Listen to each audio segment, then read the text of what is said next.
Minha voz não tá legal. Não tem como ficar boa, não. É muita aula, muito preocupado com a voz e tudo, máximo de cuidado. Só temos nós.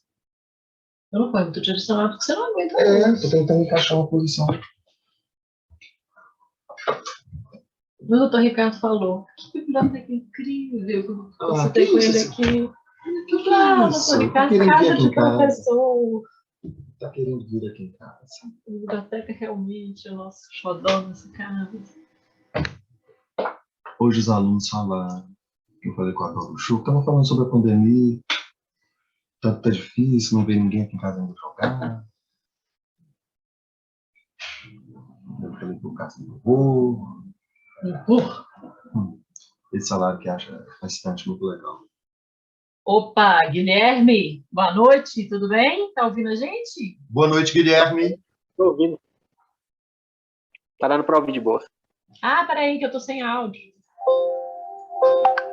Guilherme, a gente não estava ouvindo você, se você nos cumprimentou, nós não ouvimos.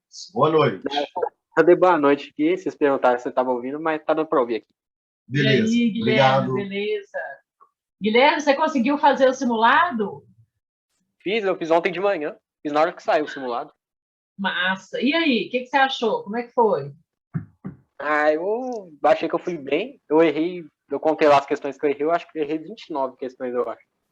Uai, 29. cara, bom demais, é o primeiro simulado, de 90.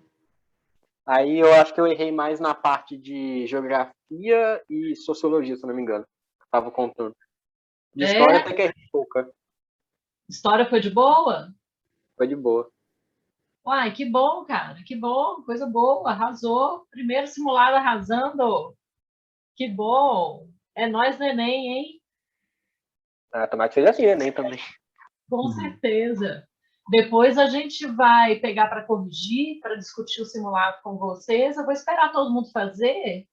Aí, se for o caso, na semana que vem ou na outra, a gente vai corrigir no simulado, tá? Ei, Amanda. Ai, Eu fiz igual no Enem mesmo, eu fiz diretão, assim, sem parar, para ver se eu conseguia. Esse é o jeito certo, é isso aí. Até para contabilizar o tempo. Eu tô no terceiro ano ainda, mas quando era presencial normal, na minha escola tinha uma prova tipo do Enem mesmo, tanto que eles organizavam de forma parecida com a do Enem. Você tinha o horário certinho, a prova era separada por áreas. Perfeito, Guilherme. É a forma de sustentar igual a do Enem. Perfeito. Esse é o rolê, porque é uma prova de resistência física também, né? Ficar sempre todo sentado, concentrado e tal. Se você faz isso direitinho, você vai acostumando até o corpo para fazer a prova. Eu já tô acostumado, porque como eu gosto de desenhar, eu já acostumei a ficar muito tempo na mesa, fazendo alguma coisa. Uma boa. Que massa, que bom. Você quer tentar qual curso, Guilherme? Ainda não sei, mas eu tô olhando alguma coisa que envolva arte e alguma coisa técnica, né, de informática. Porque na minha escola eu faço informática, técnico em informática. Ah, que massa, cara. E qual colégio que você estuda? Estadual Central? Cara, eu estudei lá, que legal, bicho. Que da hora. Eu estudei lá, tem 1000 anos. 1000 anos. Eu fiquei lá na escola por um ano só, que aí quando eu fui fazer o segundo ano, deu pandemia. Poxa vida, lá é tão gostoso, né? Você estudava na unidade 1 ou 2? Na 1, a 2 era só para educação física e algumas atividades extras, como de biologia, para entrar no laboratório. Aí eles fizeram uma área de informática lá depois. Olha que legal, cara. Aí só usava a unidade 1. A minha primeira série do médio eu fiz na unidade 2. Aí depois, na segunda e terceira série, é que eu fui para a unidade 1. E educação física sempre foi na unidade 2, que as quadras ficam lá, né? Fica lá. E lá tem um esquema meio de tipo de ensino técnico de informática? Pelo que ele está falando, na minha época não tinha, não. É que isso foi implementado recentemente. Quando eu fiz o meu primeiro ano, foi o primeiro ano que eles realmente tentaram, né? Que eles fizeram esse negócio de técnico. Tanto que era só para o primeiro e para o segundo. O terceiro ano, quem quisesse podia fazer, mas quem quisesse só regular, né? Porque se você escolhesse técnico ou alguma coisa, você ia ficar mais tempo, ia ficar integral. Mas no terceiro ano pôde escolher se quisesse fazer integral ou não. Eu vou fazer regular. Eles Legal, testaram cara. isso em 2019 mesmo. O Guilherme, Legal. já tem 25 anos que eu dou aula, né? Até assusto quando eu falo isso. Mas eu vou te falar que eu tenho uma vontade de dar aula no Estadual Central, cara. Eu já fui professor de colégio do Estado, mas para dar aula no Estadual Central tem que passar em primeiro lugar, cara. É foda. Nossa, sério? Não sabia disso, não. Sério? Nossa, para concurso público para professor estadual, quem tem o direito de escolher Estadual Central é primeiro lugar no concurso. É Caramba, muito difícil. Os professores são, com certeza, muito bons, muito bem preparados. É o primeiro lugar do concurso. não sabia Na disso. prática, pode até não ser assim tão bom professor, mas que É. eles são primeiro lugar de concurso, eles são. Nossa, eu não sabia disso, não. Eu achava que eu só escolhia igual normalmente. Onde que eu estudava também não parecia que tipo, o professor tirava uma nota tão alta para entrar na sala de aula, né? Para dar aula. Estadual Central, a estrutura é muito legal, né, cara? A localização é legal. Eu já fui professor de escola estadual, de escola boa no estado, e eu sempre tenho até hoje um negocinho assim, nó que vontade da aula onde eu estudei. É porque eles chamam, assim, o primeiro colocado no concurso, escolhe a escola que você quer. Aí, normalmente, os primeiros escolhem o Estadual Central, porque a escola é muito boa, né? Se tiver vaga, e aí você tem que ter a sorte de ter vaga, aí o primeiro lugar, bicho, enfim, a chance de pegar o estadual central, você tem que ser primeiro lugar. Nossa, caramba, não sabia disso, não. Muito bom. Que bom, cara. Aproveita. Bom, meninas chegando aqui no rolê, Amanda, Letícia, Bela, tudo bem, gente? A gente estava batendo um papo aqui, esperando vocês chegarem. A Amanda falou aqui que ela não sabia. Amanda, tem prova para ser professor do Estado, tanto do Estado quanto da Prefeitura, é um concurso. Eu já fui professora do Estado, desse também, e já fui professora da Prefeitura de Contagem. E aí é concurso. E aí, normalmente, eles vão chamando os primeiros colocados na ordem, assim, para escolher a escola que você quer. Então, se você não passa lá entre os primeiros lugares, as escolas, você vai pegando a escola mais afastada. Então, é assim que funciona para ser professor de escola pública, entendeu? Achava que era entrevista, que fazia entrevista com vários professores e o melhor passava. Não, Tipo é uma entrevista de prova. emprego mesmo. Prova mesmo. É concurso grande. Quando abre concurso para professor, porque nós somos uma raça muito numerosa, tem muito professor no mercado, então é concurso grande mesmo. Assim, milhares de pessoas vão fazer. Ou tinha, né? Tem diminuído, mas costuma ser prova grande mesmo. Eu falo que diminuiu porque quando a gente fez faculdade, história, por exemplo, tinha no FMG, na PUC, a Newton de Paiva, e hoje em dia UniBH tinha. Agora história só tem na UFMG e na PUC mais não ou dou menos. notícia de PUC mais. Mais ou menos já não dou notícia da PUC mais, mas tem. Agora é só FMG e PUC. Então, o número de pessoas formadas em história... Ah, não, tem a...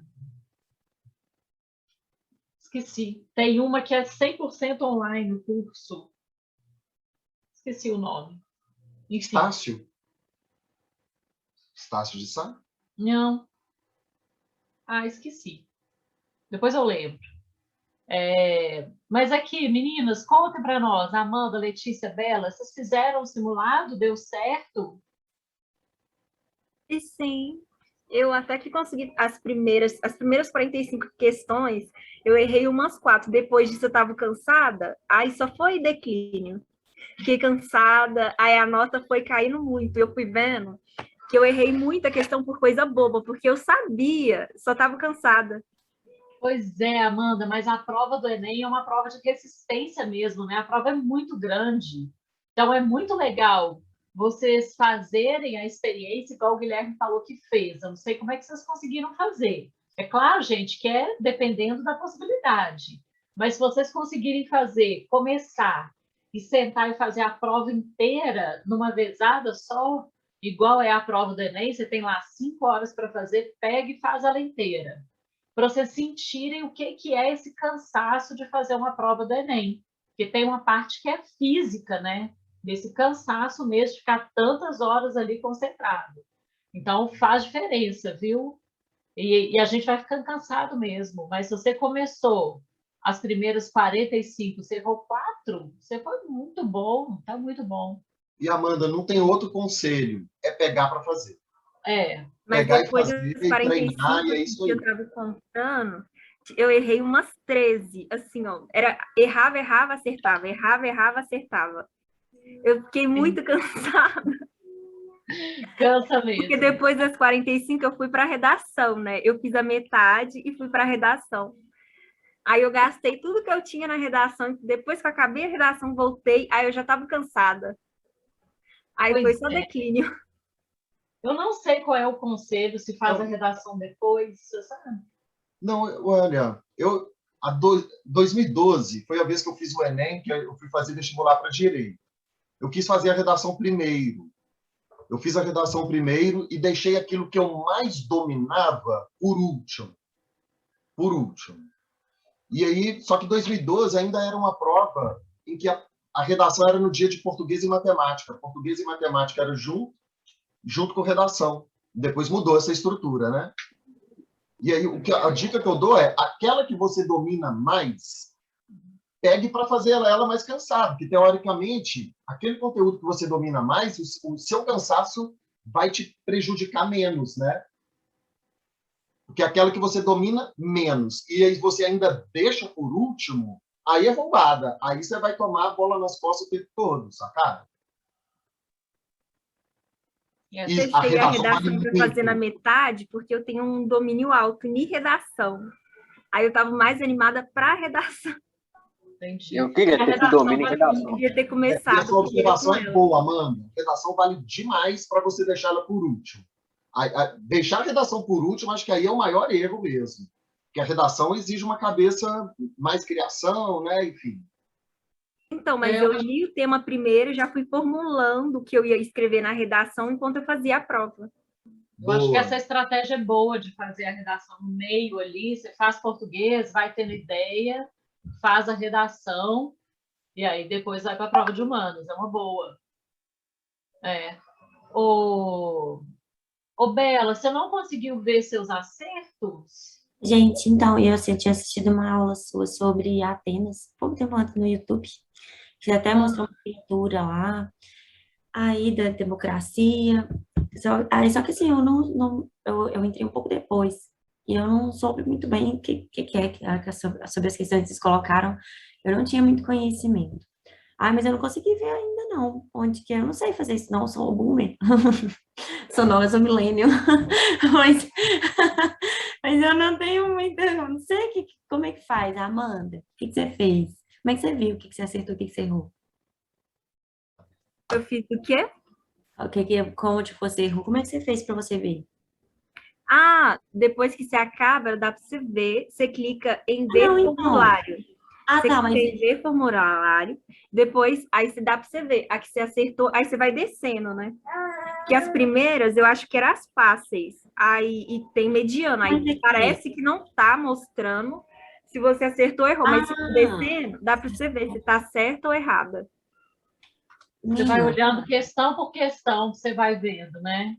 então, mas eu até Eu- tenho, assim, esse negócio aí que estava escrito lá, aí ele abre realmente, mas ele só tá mostrando as que estão marcadas, não necessariamente ele me fala se tá errado ou se tá certo, sabe? Mas Dá para você ver, tipo, se você marcou A, aí a resposta certa era a D, lá mostra por que a D era certa. Oi, Mostra será que eu embaixo. acertei tudo, então? Ou eu tô no link errado? Ou eu tô no link Pra errado? mim, eu tomei um susto que eu fui olhando e não aparecia a correção. Eu olhei da 1 até a 13. Eu falei, ué, não apareceu nada de correção. Gente, Perguntei agora pra que Natália eu Eu também vi. levei esse se algum susto. erro.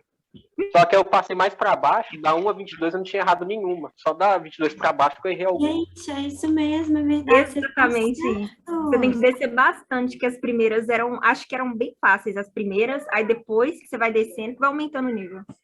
É. Tô chocada. Ai, que bom, gente, tá vendo? A coisa deu certo. Mas eu fiz a prova bem cedo, tanto que tinha uns erros nela, que era tipo questão faltando, esse negócio, que eu tinha até avisado pra ela já. Gente, eu fui errar 25, o meu primeiro erro foi a 25. Arrasou, Bela, muito bom, parabéns, gente, coisa linda. Ó, Suzana chegou, boa noite, Suzana, tudo bem? Boa noite, professora. Nossa, foi sufoco para fazer esse simulado, Pouco. professora do céu. Suzana, Nossa, acabou a luz? ontem foi, eu tive que ir no velório. A gente é forte, graças a Deus, a gente só descobre que é forte depois. Ô, Ai, eu Suzana, tive que você ir é no muito velório, correta, mulher. professora. Eu tive que ir no velório e segurar a onda lá, porque era a avó da minha colega que criou ela. Aí eu encontrei. Ai, foi um sufoco. Cheguei aqui em casa 4h30 para fazer a prova correndo e com medo e triste, aquele negócio.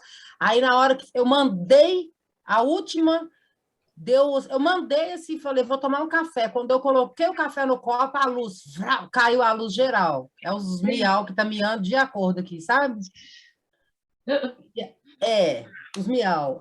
Aí, quando foi hoje, eu fiquei fazendo uma atividade até comunitária com o Júlio aqui mesmo, assim, e eu terminei agora, tipo, 6h10, só que eu tava achando que era até 7 horas só, falei, nossa, mãe, falei, Deus me dá raciocínio. Gente, Bora. Sentei aqui. Quando ela falou até as 22, eu falei, amém, Jesus, obrigada, gente. Só pensei em Deus, e Deus abençoe vocês.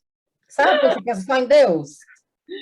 É isso aí, Suzana. Pega na mão, a gente vai junto. Não É, isso é? aí.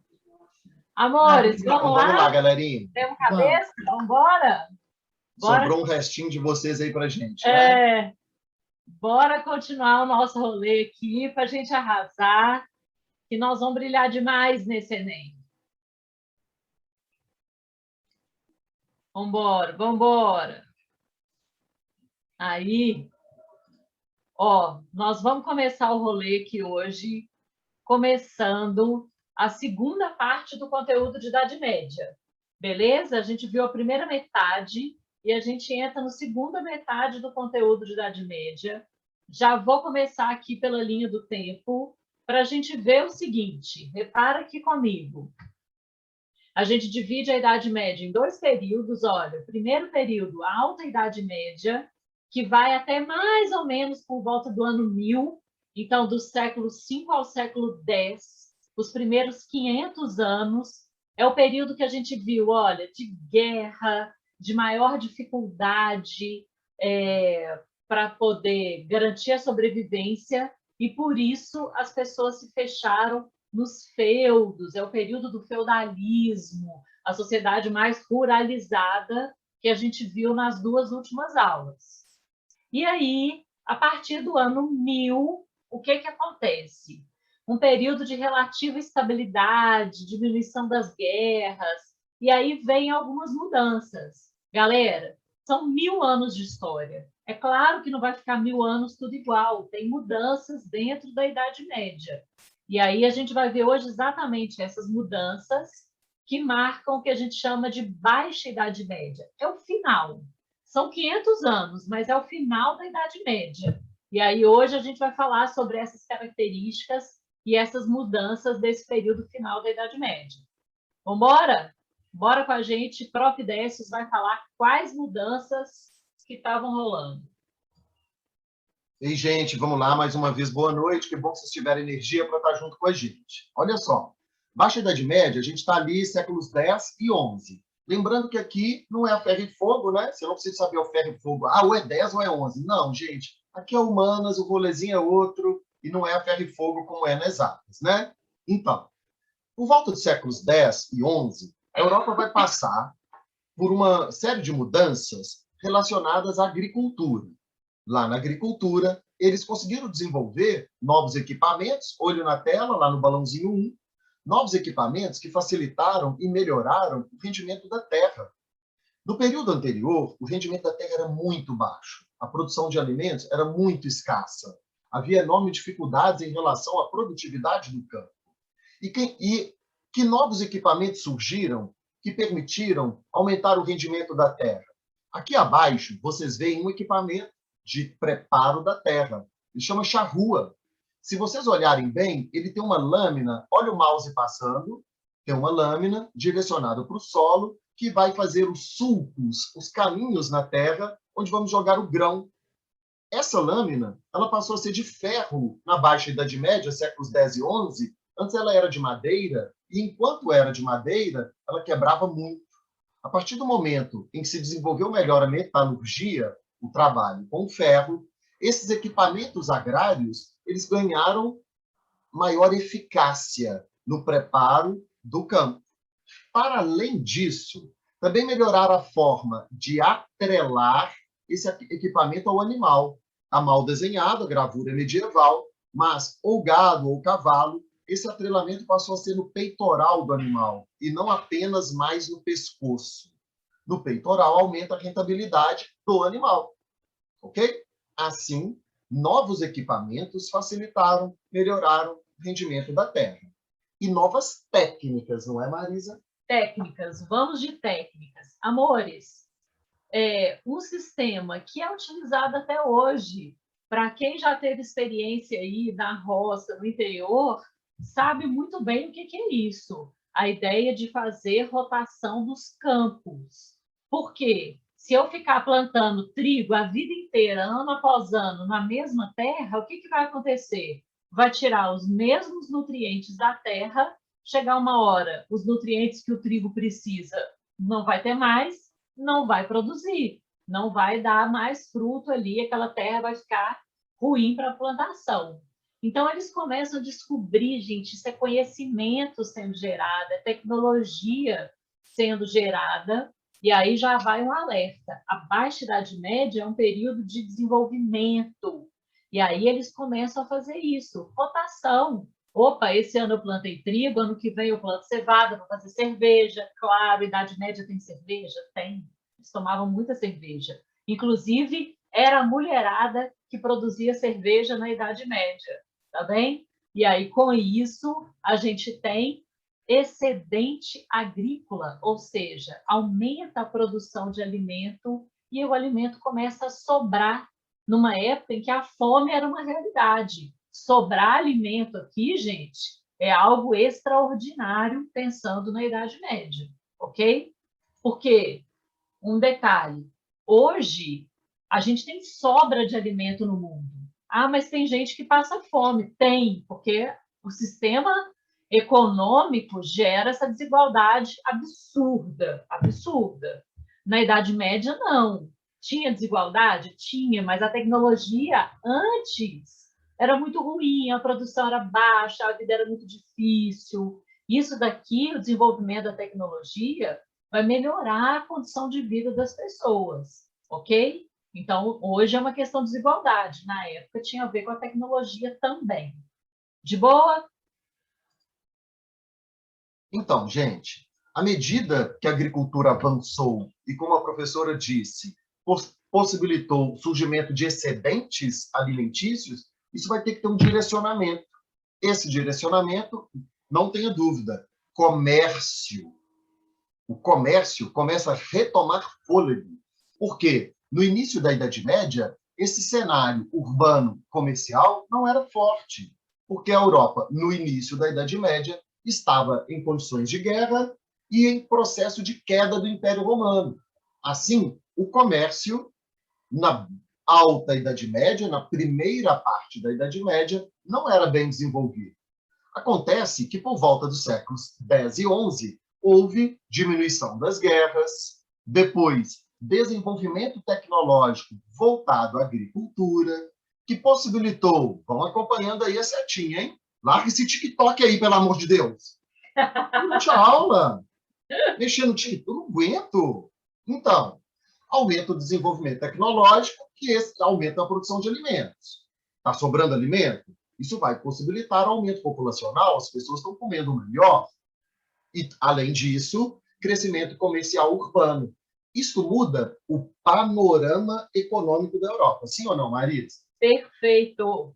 Amores, deixa eu ver, rolou um chat aqui. Pode resumir só um pouquinho? Os gêmeos da sua irmã não te deixaram ouvir. Ô, dó, gente! São bebês? Gostei, São Amanda. dois. São dois meninos, duas meninas, um menino e uma menina. São dois meninos. Bebezinho, Amanda? Bebezinho. Ah, Que que gracinha. bonitinhos! Vou resumir, Amanda. Olha aqui, olha, o que que a gente está falando? Na Baixa Idade Média, houve um período de... Ah lá, deixa eu ver, peraí. Deixa eu parar de Nossa Senhora, compartilhar. cultura E o outro infinita. tá deitado. Ai, que lindeza, Amanda, que bonitinho. Ah, que delícia, muito bom. Muito bom. Arrasou, adorei. Muito bonitinho, gente. Como é que concentra com essa fofura, né? Difícil. Amanda, então vamos lá. Qual é o rolê? Você quer falar um, eu falo outro? Fala da diminuição das guerras. Então vamos lá. A gente começa. Ó, lembra que nós falamos isso? A Idade Média começa lá no início, século V, VI, VII, guerra, guerra, guerra. A guerra fez as pessoas se fecharem nos feudos, no campo, nas propriedades rurais. E aí, o que aconteceu? Quando chega por volta do século IX, X, a gente tem uma redução de guerras. Amores, reparem, é um resumo muito rápido de um período histórico longo, ok? Mas pensa nisso, o século X reduz as guerras. E aí, se as pessoas estavam fechadas no campo com medo, o que elas podem fazer? Começar a investir em outras coisas, em vez de ficar produzindo arma, ele pode produzir uma ferramenta para melhorar a agricultura, e aí leva ao desenvolvimento tecnológico voltado para a agricultura. Então, Amanda, houve um desenvolvimento tecnológico, né? Novos equipamentos ou equipamentos melhorados, técnicas novas criadas que possibilitaram o desenvolvimento melhor da agricultura. Com a agricultura produzindo mais e melhor, vai haver, naturalmente, aumento na produção de alimentos. E, Marisa, com mais alimentos, que consequências geramos? As pessoas vão viver mais. As pessoas vão ter mais filhos, mais bebês fofos. Por quê? Melhora a saúde. Se as pessoas se alimentam melhor, elas vão ficar melhor com saúde, vão viver mais, vão casar, vão ter mais filhos, e por aí vai. E aí a gente tem um crescimento populacional, excedente de alimento, ou seja, alimento sobrando dentro do feudo. E aí, o que vai acontecer? Opa! Se eu tenho batata sobrando dentro do meu feudo, o que eu vou fazer com essa batata? Eu vou vender. Reparem nessa imagem que está aqui embaixo, eu estou passando o mouse aqui no lado direito de vocês. Marisa, será que tem batata na Europa da Idade Média? Eu acho que não. Tem? Não, batata não tem na Europa. Batata acho que é da América. Batata da América. Trigo. Batata é da América. É da América. Não é dela. Trigo está sobrando. Trigo está sobrando. Boa. O trigo está sobrando. O que eu vou fazer? Vender o trigo. Então, imagine o seguinte, estão vendo que eu tenho uma estrutura aqui com uma muralha, imagine que eu tenho um feudo aqui dentro, e aí eles começam a fazer barraquinhas do lado de fora, montam uma feirinha, vende o excedente, pessoas começam a viajar pela Europa para poder comprar esses produtos, e aí a gente tem um crescimento comercial e urbano bastante significativo nessa Baixa Idade Média. Tem umas imagens incríveis para a gente ver sobre isso, vida real. Rapidinho, Marisa. Deixa. Então, gente, aí destacando e amarrando ainda melhor e confirmando o que a professora disse, né? O cenário econômico muda. E se vocês ligam na fotinha da esquerda, na gravura da esquerda, gravura, por favor, tá, gente? Que é uma gravura medieval, vocês podem imaginar que esse cenário urbano, comercial, ele é próprio da Baixa Idade Média, tá bem? Assim, e a professora, destacando ainda mais o que a Marisa disse, essas áreas aqui exteriores aos muros, como chamava a Marisa? Feiras. Burgos. Feiras. São feiras. São e essas feiras. regiões à margem dos muros, os burgos. Assim, a gente esqueceu de ensaiar, né? Assim, Marisa, esses homens envolvidos nessas atividades das feiras, nos burgos, como eram chamados. Não pode errar, Marisa. Burgueses. Ah, muito bem. Os burgueses. Olha, um burgo. Conta para eles que rolezinho é esse aí. Olha que lindeza. Espera aí que o chat está bombando. Burgos. Burgos com B de bola. B de bola. De burguês, de burguesia. No Brasil colonial não vejo esses quadros. É verdade, Amanda, a gente vai ter um cenário bem diferente, tá bem? Não, eu perguntei se o cachorro ele veio da Europa, porque no Brasil colonial eu não via quadros retratando cachorros. Puxa vida, não sei, mas vou dar um Google. Dá um Google. Vai Boa desenvolvendo pergunta. aí que eu vou desenvolver aqui, Marisa. Então tá, vamos lá. E aí, a gente queria mostrar para vocês duas fotos atuais de uma cidadezinha na Itália, que tem esse nome aqui, Monteriggioni. Olha que coisa mais fofa, é uma cidadezinha minúscula, que é essa ideia de um antigo burgo. Reparem que a gente tem muralhas, as cidades eram muradas? Sim. As cidades, muitas surgem dentro, ao redor, do lado de fora dos feudos. As cidades também tinham muralhas para se proteger. E isso aqui é um pequeno burgo, que surge a partir dessas feiras que vão sendo construídas ao redor dos feudos. Olha que coisa fofa, um pequeno burgo que sobreviveu na Itália. Hoje é uma cidadezinha pequenininha, né, turística. E aqui, ó, repare o passo a passo, né, o antigo feudo que foi criando feiras e se tornou um burgo. E aqui eu tenho uma outra cidade em Portugal chamada Óbidos. E essa cidade dá para a gente ver direitinho, olha, a parte interna, a igreja. Olha como que isso aqui parece, lembra a gente Ouro Preto, as nossas cidades históricas, porque é de Portugal, né? E aí a muralha, o castelo feudal aqui em cima era um antigo feudo. Aí do lado de fora começa a crescer. Aí a cidade cresce, montam as feiras, e isso acaba virando um burgo e depois uma cidade. Então, é esse processo que a gente vê na Baixa Idade Média. Feudos que crescem, constroem feiras, viram burgos e cidades, e daqui vem o nome burguês. O burguês é o habitante do burgo.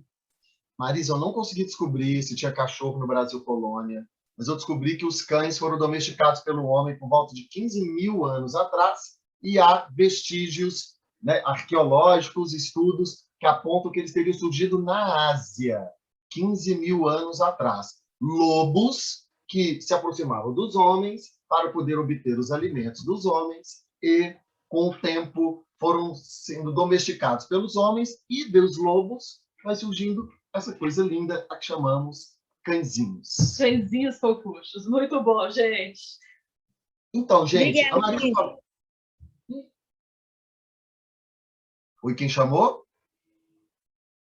Eu disse obrigado por você responder minha pergunta. Tá bem, mas eu ainda não descobri ainda se no Brasil colônia tinha ou se não tinha. Eu vou continuar pesquisando sobre isso. Gado, eu sei que dizer que não. Foi trazido da Índia para cá.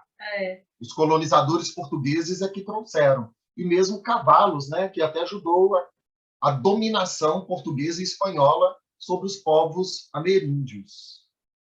Pois é. Eu sei que na Europa cachorro já era muito popular. Agora, se foi trazido, faz todo sentido, Amanda. Provavelmente foi, né?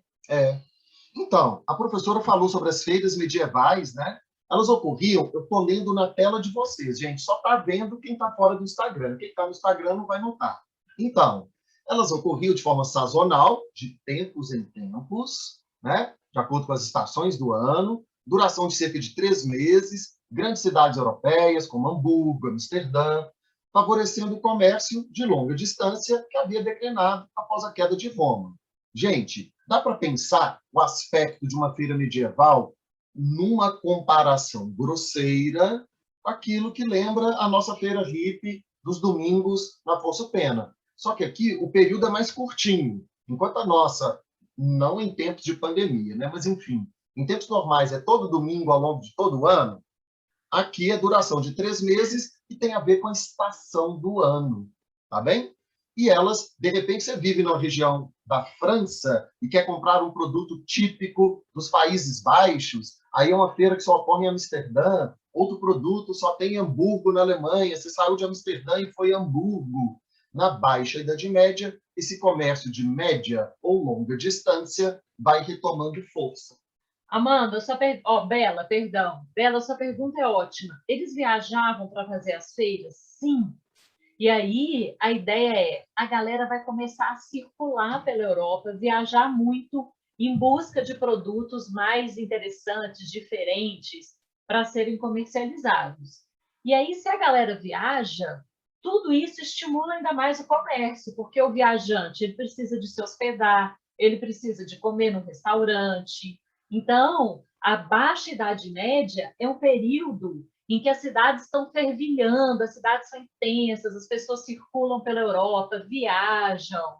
Então, é bem interessante. E aí, se você tem na sua cabeça aquela imagem de Idade Média, assim, de uma coisa triste, sem graça, pode esquecer. A vida na Baixa Idade Média, na Baixa, era interessante, as cidades eram, né, diversas, viajavam, tinham festas, as feiras ficavam cheias de pessoas interessantes circulando. Pensa numa coisa cheia de vida que era a Baixa Idade Média. Isto. Agora, o mundo continua, em sua maioria, o mundo europeu rural. Então, o comércio está surgindo? Está surgindo. Mas, por favor, não tem estalar de dedos, agora o mundo rural perdeu o Playboy, acabou? Oi?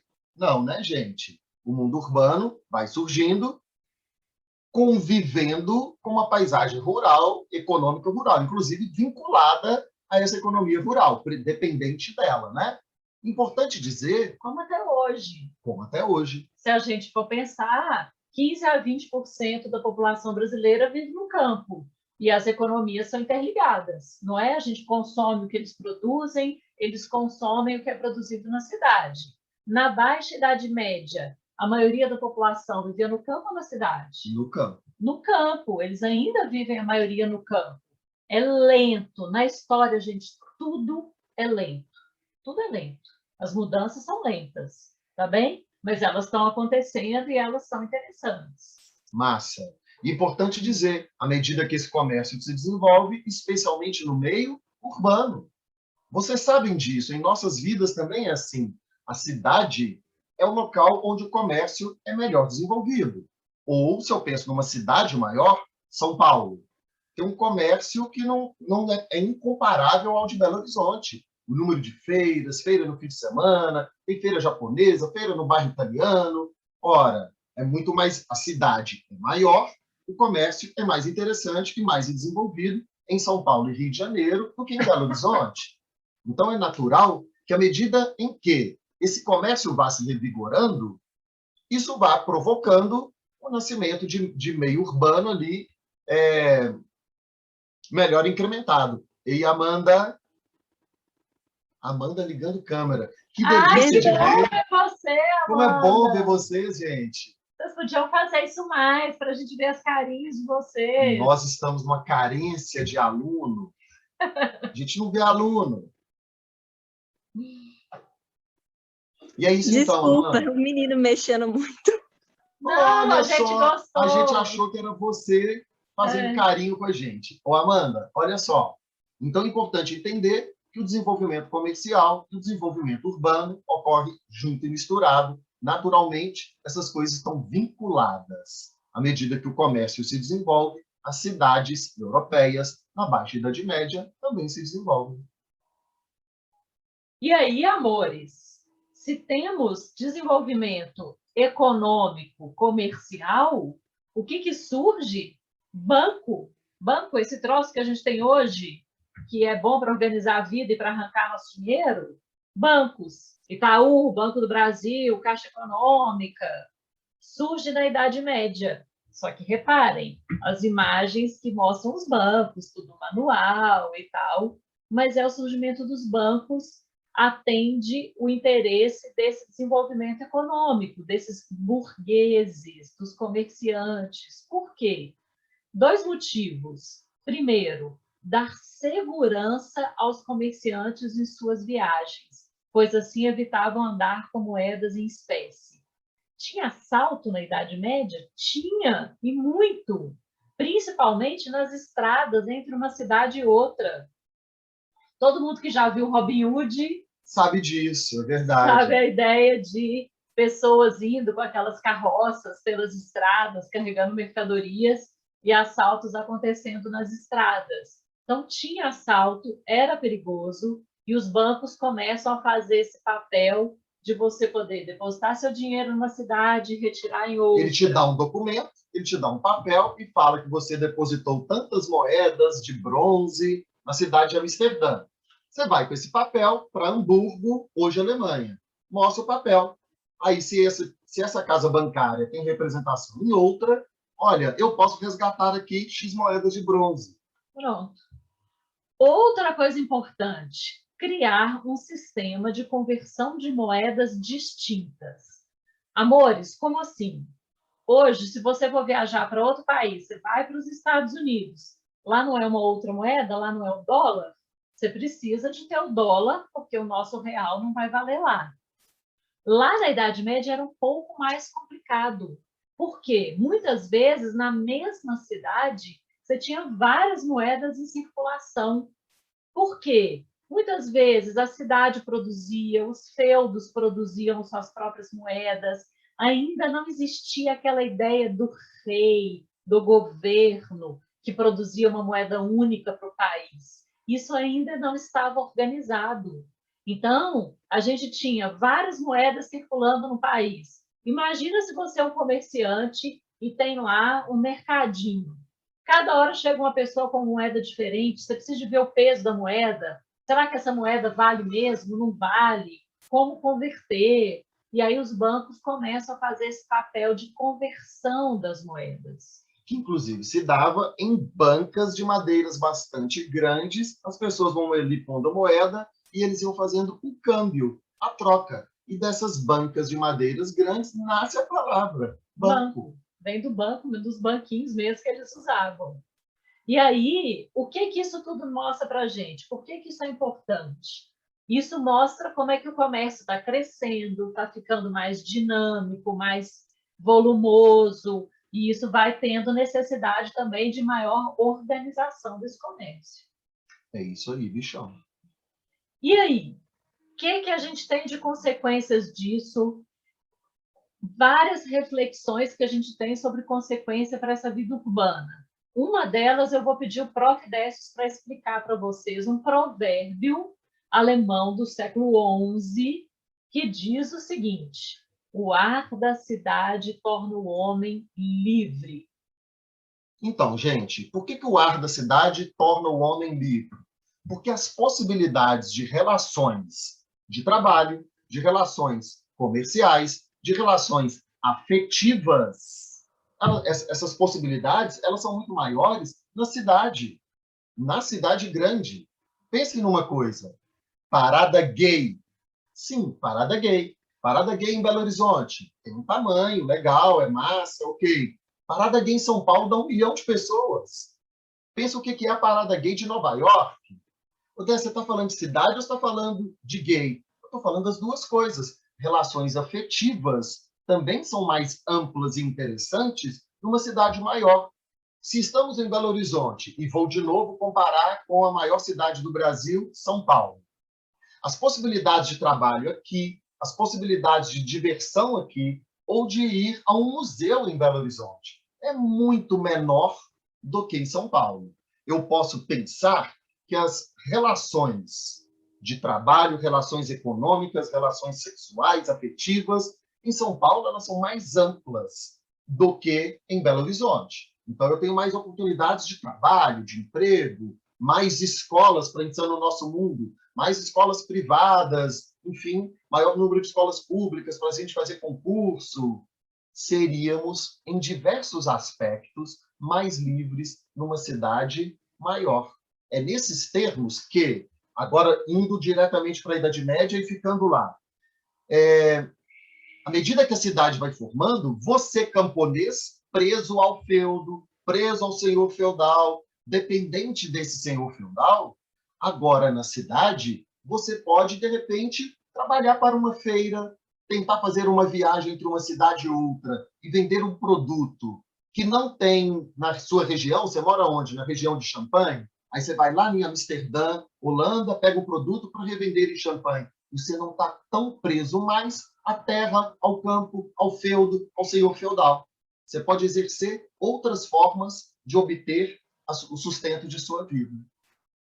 E aí, aproveitando essa ideia de maior liberdade, eu vou falar especificamente da questão do lugar da mulher. A mulher também vai ter maior liberdade no ambiente urbano. E aí eu vou falar de duas coisas. Observe aqui essa pirâmide, que mostra essa estrutura social. O que que a gente percebe aqui?